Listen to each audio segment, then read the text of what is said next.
do artigo 198 da Lei 13.105 de 2015, etc., né? Várias situações aí que poderá ser decretado aí o sigilo. Nos casos normais, deve ser sempre disposto ao público, ou seja, deve ser sempre de conhecimento do público. O importante para nós aqui, para encerrarmos, exatamente as sanções, né? Porque já que a Lei 8.429 de 92 ela trata das sanções, aí pergunta-se quais são essas sanções. Quais são essas sanções? Então, quais são as sanções aplicáveis? Quais são as sanções aplicáveis? No caso do cometimento de improbidade administrativa que gere enriquecimento ilícito, né? Quais são as sanções aplicáveis aos casos que gerem enriquecimento, improbidade administrativa com dano ao erário, não é verdade? Quais são as sanções no caso de benefícios indevidos ou concessão de benefícios indevidos em relação ao ISSQN, né? O Imposto sobre Serviço de Qualquer Natureza, quais são as sanções aplicáveis no caso de cometimento de atentado ao LIMP, ou seja, os princípios que norteiam a administração pública, conforme prevê o artigo 11 da Lei 8.429 de 92. Então, temos que concentrar no que prevê o artigo 9º, do que prevê o artigo 10, do que prevê o artigo 10A e o que prevê o artigo 11 da Lei 8.429 de 92. A lei que regulamenta o artigo 37, parágrafo 4º da Constituição Federal. Artigo 37, parágrafo 4º da Constituição Federal. Então, veja que nós temos aí, lá no artigo 12, né, as sanções aplicáveis em cada caso. As sanções aplicáveis. Então, nós temos aí várias sanções, né, previstas, algumas na própria Constituição Federal, no artigo 37, parágrafo 4º, outras na própria Lei 8.429 de 92, por exemplo, temos a suspensão dos direitos políticos. Suspensão dos direitos políticos. Quanto tempo nós temos para a suspensão dos direitos políticos? Qual é o tempo em que pode ser decretada a suspensão dos direitos políticos ao agente público que comete uma improbidade administrativa? Seja para enriquecimento ilícito, seja que gere dano, para gerar dano aí ao erário, seja para aplicação indevida do ISSQN, ou seja, como atentado aos princípios ou ao LIMP, não é verdade? Então, nós temos lá no artigo 12 que, no caso da suspensão dos direitos políticos, conforme prevê o artigo 12 da própria Lei 8.429 de 92. Que horas são aí, pessoal? Está na hora já ou não? Estou meio perdido na hora aqui. 20 minutos. Já está 20, então tá bom.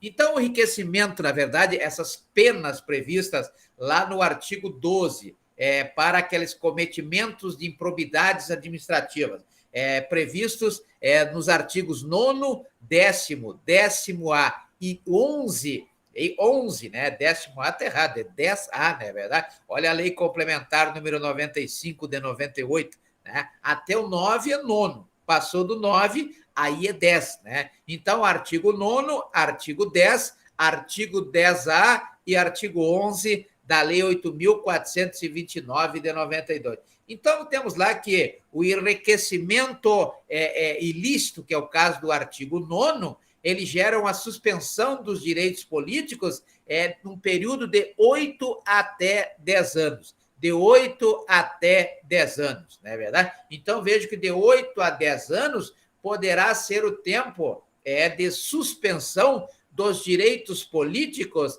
daquele agente que pratica uma ação ou omissão de improbidade administrativa que tenha como consequência o enriquecimento ilícito. Então, de 8 a 10 anos, não é verdade? Então, vejo que no caso do artigo 9º da Lei 8.429 de 92, nós teremos aí, poderemos ter, vai depender da decisão administrativa, a perda dos direitos políticos por um período de 8 a 10 anos.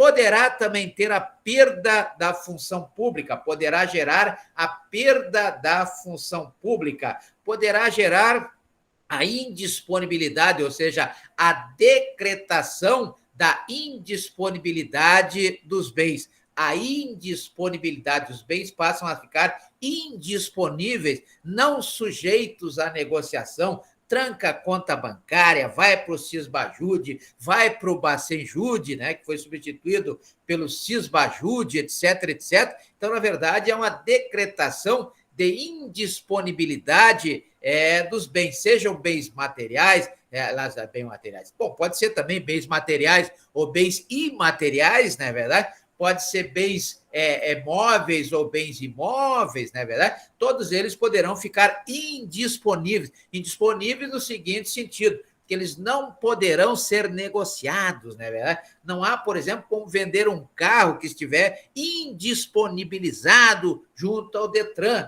né? Porque haverá uma restrição. Então, não tem como passar para o nome de outra pessoa. Não tem como transferir a propriedade pelo registro, no caso dos bens imóveis, como prevê o artigo 1245 da Lei 10.406 de 2002, ou não tem como fazer a tradição, né, que é a transferência de propriedade lá dos bens móveis, como prevê o artigo 1267, inciso 1º, da Lei 10.406 de 2002, né? Então, vejo que não há como fazer essa transferência de propriedade, sempre lembrando que propriedade é o domínio, né? Ou seja, é usar, gozar, dispor e reivindicar nos termos do que prevê o artigo 1228 da Lei 10.406 de 2002. E para ter eficácia erga omnes, deve ser registrado, como prevê o artigo 172 da Lei 6.015 de 73, né? Lei 6.015 de 73, lá no artigo 172, traz exatamente o registro para que tenhamos efeito erga omnes nessa propriedade. E se ficar indisponível, na verdade, não haverá como negociar, né? Então, há uma restrição aí ao direito de propriedade, como prevê o artigo 1228, da Lei 10.406 de 2002. Depois teremos aí a obrigação quanto ao ressarcimento ao erário, né? Então, o camarada vai ter que voltar com esse dinheiro aí.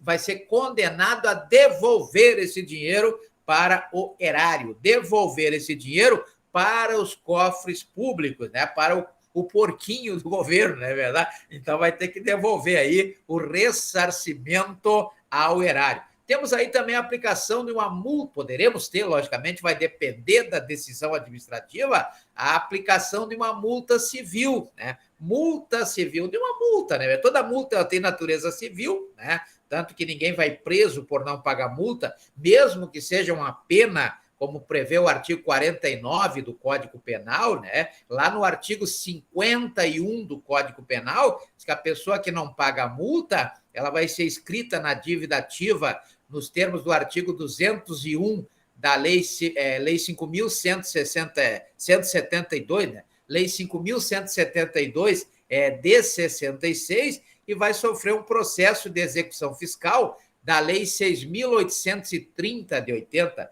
Lei 6.830 de 80 é a execução fiscal, para quem não paga multa, né? E essa multa civil, no caso do enriquecimento ilícito, praticado lá no artigo 9º da Lei 8.429 de 92, é de 3 vezes o valor que ele vai enriquecer, não é verdade? O valor que ele vai colocar no seu patrimônio é 3 vezes esse valor. Então, a multa é de 3 vezes o valor que for acrescido ao patrimônio, seja do agente público ou de um terceiro, né? Como prevê o artigo 9º da Lei 8.429 de 92. E ainda tem a proibição de contratar, aquele contrato administrativo lá do artigo 56 da Lei 8.666 de 93, ou do artigo 89 da Lei 13.133 de 2021, né? Aquele contrato administrativo que é regulamentado pela Lei 8.987